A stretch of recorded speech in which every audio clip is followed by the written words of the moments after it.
we've all become aware in Ireland in latter years how common sexual abuse is, and how common it was in Ireland, and how serious it is, and the serious consequences of it.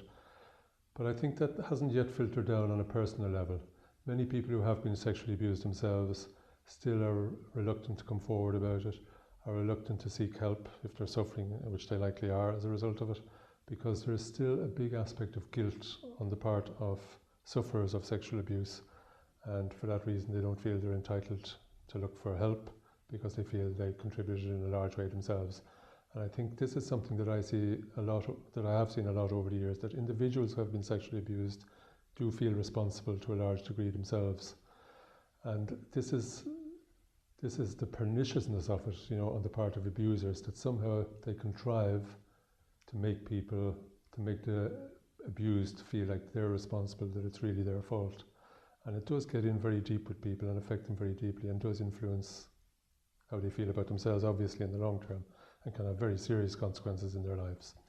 So what I'm really trying to say is to individuals who have been abused, and a lot of people have been sexually abused, is that whatever the circumstances, if the person who abused you was not abused, if they abused you full stop, if what was going on was not comfortable for you, you did not want it, whether you protested or not, all the fault was on the part of the abuser. There is absolutely no fault attached to you joining in to any extent, being involved to any extent, finding it difficult to say no, finding it difficult to get away. They are all well understood parts of sexual abuse, and it doesn't imply any guilt or permission on your part. And you should not feel in any way guilty about it, or that you need to make any excuses. As I said, generally abusers do groom the people they're going to abuse. They, in a sense, they seduce them. And that seduction is very subtle, and generally the person who abuses them is in a position where they can carry out that seduction from a position of authority or power or seniority or whatever in relation to the abused person.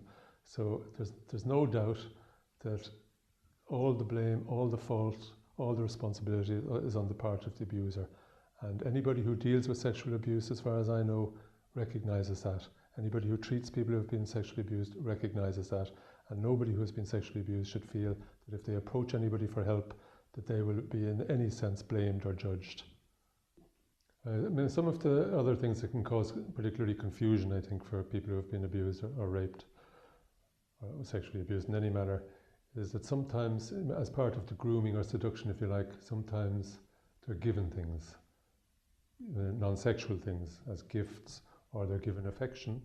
So, I mean, it's often common that a child, that the abuser offers affection, apart from the sexual aspects, offers affection to the child, brings them places, becomes friendly, in inverted commas, and often the child values this. Often the person who abuses them is respected within their families, and they're in a position of authority, for example, and they're respected in the community. And again, for the child, this is very difficult. You know, how can I complain about a person that everybody says is a great person? And sometimes, too, a person who's sexually abused can experience sexual pleasure on a physical level despite themselves at the time they're abused. And that can cause great confusion, because they say, if I enjoyed it, I must have been a willing participant. But that sexual pleasure happens as a result of physical stimulation. It says nothing about whether they want it or not.